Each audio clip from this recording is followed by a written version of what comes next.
अस्सलाम वालेकुम नाज़रीन, मैं इस वक्त कांग्रेस भवन में बैठा हुआ हूँ और मेरे बिल्कुल बाजू में जनाब अब्दुल्ला सोहेल साहब हैं, जो कुछ अर्सा कबल तक हैदराबाद ट्विन सिटीज़ के सदर माइनॉरिटी सेल की हैसियत से अपनी शख्सियत को मनवा चुके हैं, अपनी क़यादत को मनवा चुके हैं और बहुत नाम कमाया है।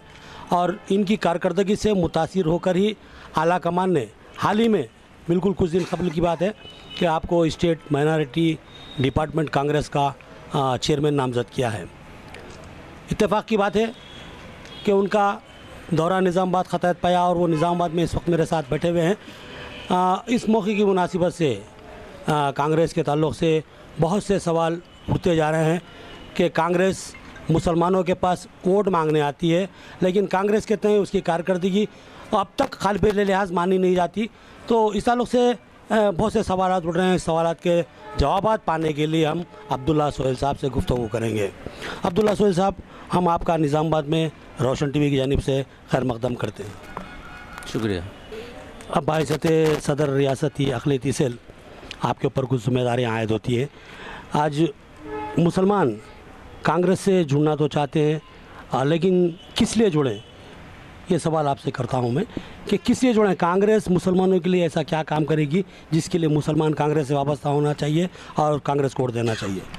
अब देखिए, आप ये सवाल थोड़ा सा लंबा जवाब है, बोलिए। आप देखिए, मुसलमान कांग्रेस से जुड़ने की इसमें कई वजह में से मैं आपको एक वजह बताता हूँ कि हमारी जो है शरीयत पे कांग्रेस हमेशा उसकी हिफाजत की। आज हमारी शरीयत ख़तरे में, एक। दूसरा, जहाँ तक सवाल है सेकुलरिज़म का, तो कांग्रेस सेकुलरिज़म को थामी हुई है। ये और बात है, इसमें कुछ लोग आते जाते हैं, बट कांग्रेस सेकुलरिज़म का निज़ाम कभी छोड़ी नहीं। तीसरी बात जो है, जहाँ तक हमारे स्टेट की बात ले लें आप, तो हमारे स्टेट में जब आंध्र प्रदेश पूरा मुकम्मल था, जब कांग्रेस की जब हुकूमत थी, तो रिज़र्वेशन हमने दिया, वादे के मुताबिक दिया, 50 दिन 60 दिन के अंदर दिया। ये और बात है कि 5% रिज़र्वेशन देने के बाद 1% का मसला हो गया, मगर 4% आज तक भी चल रहा है। और आप ख़ुद देख लें कि आप अपने महल्ले में, आपके रिश्तेदारों में, अतराफ़ में, आसपास में देख लीजिए कि हमारे कई बच्चे फ़ायदा उठाए हैं रिज़र्वेशन से। मैं समझता हूँ कि पिछले 14.5 साल में 14 साल में क़रीब 15 लाख के आसपास बच्चे जो हमारे फ़ायदा उठाए। कांग्रेस कभी भी जो है मुसलमानों को वोट बैंक की तरह, जैसा प्रोपेगेंडा किया जा रहा है आरएसएस के तरफ से, कांग्रेस कभी भी जो है मुसलमानों को सिर्फ वोट बैंक के लिए इस्तेमाल नहीं की, बल्कि कांग्रेस से जो हो सकता बराबर वो मुसलमानों के लिए किए। बल्कि हर पार्टी, हर कास्ट के लिए कांग्रेस अपने कदम उठाते रही है। मगर अब इस वक्त जो है बीजेपी आरएसएस की सोची समझी चाल है कि भाई कास्ट में पे कर दो, आप एससी को माला मादिगा में वो कर दो, मुसलमानों को शिया सुन्नी तबलीगी इसमें बदल दो। पूरों को मतलब एक बम्बन लॉबी की पूरी सोच है कि भाई कि हम जो है पूरा हिंदुस्तान में अगर से हिंदुत्व लाना है तो पूरे कास्ट को बांट दो, पूरा खोल दो, पत्ते पूरे खोल दो, जुड़ने मत दो। तो ये बड़ा ख़तरा है हमारे लिए। इसको रोकने के लिए आज हमको बड़ी हिकमत से काम लेना है, पूरे मुसलमानों को हिकमत से काम लेना है।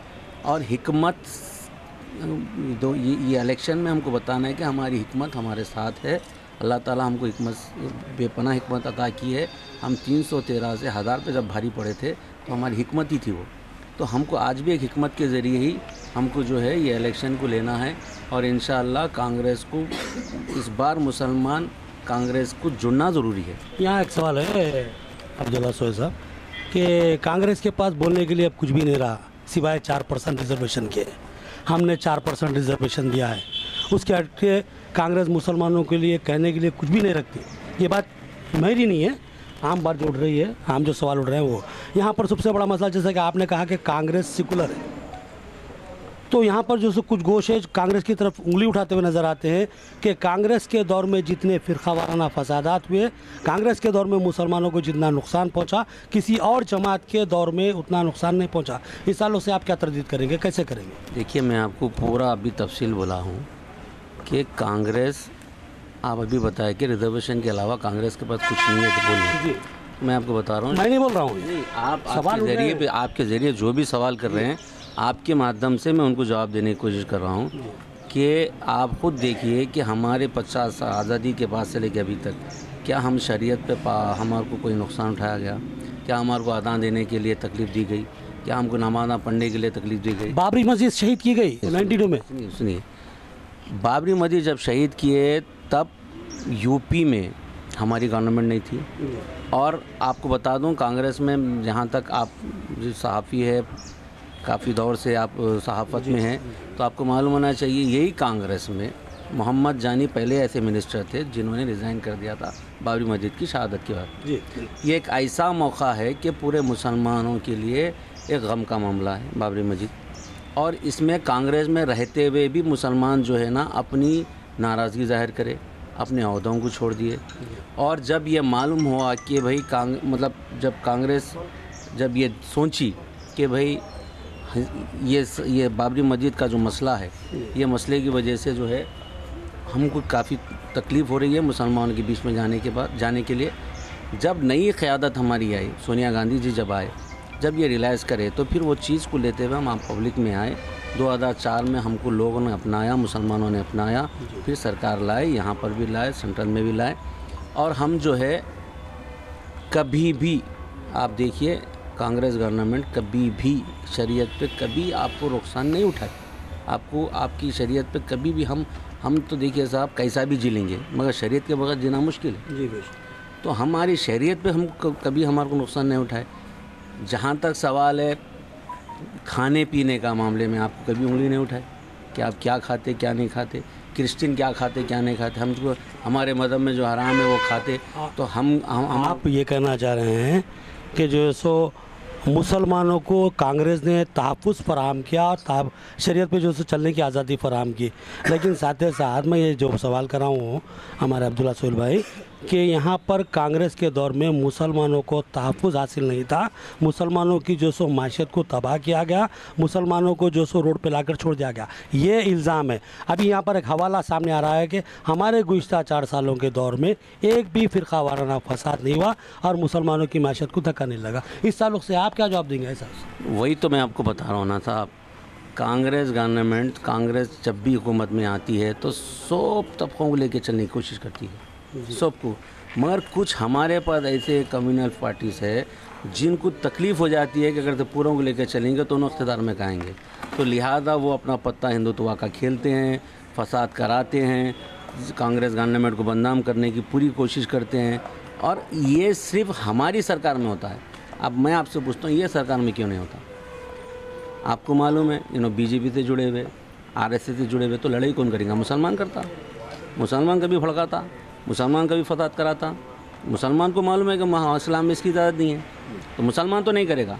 अब रहा दूसरे जो भी कास्टों को लोग भड़का के करते हैं, वो पूरे आरएसएस के एजेंट्स हैं और आरएसएस इनके साथ जुड़ी हुई है, तो आरएसएस क्यों चाहेंगे कि उनकी गवर्नमेंट बदनाम हो? और जहाँ तक सवाल है आपका कि कांग्रेस ही बर्बाद करी है, वो तो कांग्रेस, देखिए साहब, ये कुछ लोगों की बार बार बोलने वाला झूठ है। जो बार बार बोलने वाला झूठ क्या होता है, कभी कभी लोगों को सच नज़र आ जाता है। हमारी नस्लों को जो है ये बताना चाह रहे हैं कि भाई कांग्रेस खुद नहीं दी, कांग्रेस खुद नहीं दी, कांग्रेस खुद नहीं दी, कांग्रेस खुद नहीं दी। अगर से मैं फेरिस गिराने बैठा तो आप खुद बेहतर जानते हैं कि कांग्रेस क्या क्या नहीं दी। कांग्रेस पर्टिकुलरली मुसलमान बल्कि नहीं, अब आरोग्य से स्कीम दी, क्या उसमें मुसलमान फ़ायदा नहीं उठाया जी? आरटीआई दिए आपको, क्या उसमें मुसलमान फ़ायदा नहीं उठाया? आपको राइट्स नहीं दिए कि आप कोई भी गवर्नमेंट ऑफिसर से आप सवाल करने का? आपको स्कॉलरशिप दिए, क्या मुसलमान फ़ायदा नहीं उठाया? तो ये सारी चीज़ें नहीं बताते, बोलते हमको नहीं दी, हमको नहीं दी। सरकार किसी एक कौम की तो नहीं है ना, सरकार तो सबको लेके चलनी है ना। तो जब सरकार कुछ स्कीम बनाती है तो ये मुसलमानों के लिए नहीं है भाई, खाली तुम लोगों के लिए, ऐसा तो कुछ नहीं है। माइनॉरिटी बजट है, आपको हर चीज़ देने के बाद अगर से आपको कुछ कम दिखा तो कम दिखा बोलो आप, मगर नहीं दिए बोलो तो ये गलत है ना, इल्ज़ाम है। रहा मामला मुसलमान तालीमी पसमानदगी का शिकार थे, तो मुसलमानों की तालीमी पसमानदगी के ख़ात्मे के लिए एक मुस्बित लाएमल जैसे मौजूदा हुकूमत तय करने का दावा करती है और 204 अक़लियती अक़ामती स्कूल क़ायम किए हैं। तो अब फ्यूचर में इन फ्यूचर में, और जो शादी मुबारक स्कीम है यहाँ पर भी जो सो 1 लाख जो सो चिल्लर जो सो रकम जो सो शादी के मौके पर गरीब जो सो लड़कियों को दी जा रही है। तो इस सालों से आपकी मुस्तकबिल में क्या जो सो हिकमत अमली है, क्या जो सो आपका मैनिफेस्टो रहेगा जिसके ताल्लुक से जो सो मुसलमान राग़िब हों जिसकी वजह से, तो इस सालों से आप कुछ बताइए। देखिए भाई, ये जो शादी मुबारक स्कीम है ये कांग्रेस शुरू करी से, और कांग्रेस जब शुरू करी हर वक्त हर साल आपकी जो है माशियत बहुत बदल रही है। जब कांग्रेस शुरू करी तो ये 25,000 से 50,000 हुआ, जब ये आए तो 50,000 से 1 लाख तक लाए, 1.25 लाख तक लाए। जब 50 रुपये में पेट्रोल था अब 100 रुपये के आसपास हो गया। तो जैसा जैसा आप बढ़ते जा रहा आपको स्कीम बढ़ाना पड़ेगा, आपको स्कीम में जो जो चीज़ें हैं फंड्स बढ़ाना पड़ेगा। तो पर्टिकुलरली अब हम जब आएंगे तो हमारे पास ऑलरेडी जो है उत्तम कुमार रेड्डी साहब जो है मैनिफेस्टो तो खैर तैयार हो रहा है, बट ऑलरेडी कई जलसों में ऐलान कर दिया कि मुसलमानों को सप्लाई देंगे 5,000 करोड़ का। तो हमारे पास एक पूरा खाका तैयार करा हुआ है कि हम आने के बाद मुसलमानों के लिए क्या करेंगे, माइनॉरिटीज़ के लिए क्या करेंगे, एससी के लिए क्या करेंगे, एसटी के लिए क्या करेंगे, हम ये पूरा। फिर आप एक बार अब्दुल्ला सोहेल साहब, फिर आप कभी उत्तम कुमार रेड्डी साहब से ये सवाल नहीं करें, आपके कांग्रेस के सीनियर लीडर से आप ये सवाल नहीं करें कि आज जो सो KCR 2,000 करोड़ का बजट का ऐलान करता है तो आप 5,000 की बात करते हैं, उससे पहले ये क्यों नहीं किया गया था? जी साहब, फिर बता रहा हूँ मैं आपको, जब हमारी सरकार आई थी 2004 में मुसलमानों का बजट 40 करोड़ था, ओनली 40 करोड़, वो भी आंध्र प्रदेश तेलंगाना मिला के रियासत में 100 करोड़ करे राजशेखर रेड्डी साहब पहले साल, 200 करोड़ करे, 400 करोड़ करे, 500 करोड़ तक लाए, 800 करोड़ तक हम लाए, 1000 करोड़ तक KCR साहब लेके। तो मैं आपको वही बता रहा हूँ, शुरुआत तो हम ही करें ना, हम ही लेके गए। और आपके बखौले आपके जो है KCR साहब 2,000 करोड़ करे, मगर इम्प्लीट कितना कर रहे साहब, उसमें से ले रहे कितना, 300 करोड़ भी खर्चा नहीं हो रहा। 2,000 करोड़ तो बता दे रहे आप हवाईबाजी में अरे मुसलमानों का दुश्मन तो KCR है साहब। आपके ज़रिए आप बताइए, थोड़ी देर के लिए सहाफ़त को भूल जाइए, दिल की आवाज़ सुनिए। हमको फुटबॉल कहता खिलागा 12% रिजर्वेशन बोलकर, क्या हम मरी भी कौम है? इतना मर गई क्या हम? हमारे को आप 4 साल पहले बोल देंगे 12% दे देंगे 4 महीने के अंदर, 4.5 साल के बाद भी बोलेंगे कुछ नहीं बोल के। इमामों की तनख्वाह बढ़ा देंगे, पर इमामों की कुछ नहीं है। अरे इमाम को तनख्वाह मत दियो साहब, आप इफ्तार मत करो, कुछ मत करो, आप सीधा रिजर्वेशन की बात करें, रिजर्वेशन दे दो। आप वक्फ बोर्ड का जुडिशल पावर बनाते बोले वो दे दो, वक्फ बोर्ड की ज़मीन हमारी हिफाजत कर दो। आप सिर्फ मुसलमानों को सबसे ज़्यादा नुकसान को दिए बोले तो KCR। चलिए, आपकी बात को थोड़ी देर के लिए मान लेता हूँ मैं। आप 12% रिजर्वेशन को आपने फोकस किया है और सबसे ज़्यादा अहम मसला मुसलमानों का 12% रिजर्वेशन बताया, इसको मैं भी बाहियत मुसलमान मैं मानता हूँ। चलिए, इस ताल्लुक़ से कांग्रेस की क्या हिकमत अमली रहेंगी कि अगर बरसर इख्तियार कांग्रेस आती है रियासत में, तो इस ताल्लुक़ से जो सो कांग्रेस क्या अपना जो सो हिकमत अमली इख्तियार करेंगी? क्या 12% रिजर्वेशन का मामला बरकरार रहेगा या उसमें कुछ काम किया जाएगा? मैनिफेस्टो में क्या रहेंगे आपके? ये जवाब देने से पहले मैं आपसे एक रिक्वेस्ट करूँगा कि आप यहाँ पर TRS का जो भी बड़ा लीडर है जी, या KCR आता है या उनका कोई भी ख़ानदान के 4-5 कोई भी आते हैं, आप उनसे ये सवाल ज़रूर करना कि हम जब 5% रिजर्वेशन देते बोले, हम जब ये इम्प्लीट भी कर दिए, 1 साल हम इम्प्लीट करें, वो टाइम पे KCR हमारे गवर्नमेंट में हिस्सा थे, सेंट्रल में मिनिस्टर थे, उनकी हमारी गवर्नमेंट में 4 या 5 हमारे मिनिस्टर, उनके मिनिस्टर्स थे, हरीश राव थे, नारायण नरसिम्हा रेड्डी थे, राजेंद्र नगर इटाली राजेंद्र थे, संतोष थे, ये सब थे। आप जानते हैं कि 5% से 4% क्यों हुआ? कि कॉन्स्टिट्यूशन के ख़िलाफ़ हो जा रहा था, तो कुछ लोग कोर्ट में जाके उसको रुकाए, और आज तक भी ये सुप्रीम कोर्ट में चल रहा है केस 4% के लिए। तो आप जब जानते हैं सारा चीज़, ये पूरा जो मसला जो है कि कोर्ट में क्यों है, रिजर्वेशन क्यों नहीं जा सकता, 50% के ऊपर क्यों नहीं हो सकता, हम 5 बोले तो 4 हो गए, फिर आप किस तरीके से मुसलमानों को ये बोले कि 12% देता हूँ? नहीं, आपकी हिकमत क्या थी? यानी आप सीधा जानते थे ये कौम को उल्लू बनाना बहुत आसान है, क्या उल्लू बनाना चाह रहे थे आप हमारे को? आप किस कॉन्फिडेंस से बोले? आप तमिलनाडु की शक्ल में बोले तो तमिलनाडु में जब रिजर्वेशन हुआ था, वो रिजर्वेशन कॉन्स्टिट्यूशन के बनने से पहले हुआ था, और आज भी वो पेंडिंग है सुप्रीम कोर्ट में। वहाँ की हुकूमत जो है उसको बढ़ चढ़ कर इसलिए आगे नहीं जा रही, पर हुकूमत रिजर्वेशन तो उनका पेंडिंग है, वहाँ पर भी कभी भी बर्खास्त हो सकता। मगर आप ये सारी चीज़ें देखते हुए आप किस तरीके से हमारे को बोले कि भैया 12% देते। और हद तो ये है सरकार कि 4 साल तक आपको मालूम है आप नहीं कर सकते। आप दिल्ली जाता हूँ, धरना देता हूँ, पूरे पार्टीज़ को लेकर बैठता हूँ, बोले आप दिखावा भी नहीं करके मुसलमानों को जो है, आपको इतना मालूम है कि इतना उनकी ये कौम मर गई, बोले ये बताना चाह रहे आप? मैं ये पूछा सुन भाई, ये चीज़ें तो अपनी जगह बराबर है। हो सकता कानूनी पेचीदगी होंगी, 12% रिजर्वेशन नहीं दिया जा सकता होगा, लेकिन कांग्रेस का भी अपना एक मौक़िफ़ तो सामने लाना है आपको। आप मैनिफेस्टो में क्या रखेंगे, मैं वो पूछना। मैं तो वही तो बता रहा हूँ साहब, हमारा मैनिफेस्टो तैयार हो रहा, आपको अनकरीब हमारा मैनिफेस्टो ज़ाहिर हो जाएगा।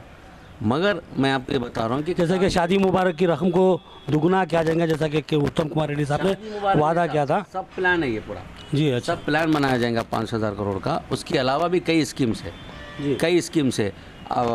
जब आ जाएगा तो मैं आपको जो इंशाल्लाह मैनिफेस्टो आपके सामने आ जाएगा, जिसमें जो है मतलब मुसलमान बोल के नहीं, मैं बता रहा हूँ कि भाई सब सारी कम्युनिटी के लिए, गरीबों के लिए है। 6 सिलेंडर साल में फ्री रहेंगे, स्कॉलरशिप्स है, आरोग्य स्कीम में जो है कई चीज़ें निकाल दिए, उसको इम्प्लीट करें फिर वापस से। ऐसे कई चीज़ें हैं, हेल्थ स्कीम्स के ऊपर है, एजुकेशन के ऊपर है, एग्रीकल्चर के ऊपर है। तो आपको इस मैनिफेस्टो हमारा जब सामने आ जाएगा, जब आ जाएगा। मोहतरम नाज़रीन, ये थे हमारे जनाब अब्दुल्ला सोहेल साहब, जिनसे हमने मौके की मुनासिबत से जो सो मुख्तसर सा इंटरव्यू ले लिया, उनका उनसे गुफ्तगू कर ली। बहुत से सवालात तिश्ना हैं, अब बिलखुसूस जो सो कांग्रेस के मैनिफेस्टो को लेकर अभी इंतज़ार करेंगे उसके लिए हम। और फिर अब्दुल्ला सोहेल साहब भी है, हम भी है, फिर एक बार मुलाकात होगी, फिर एक बार गुफ्तगू होगी। जब तक के लिए हमें इजाज़त दीजिए। अल्लाह हाफ़िज़।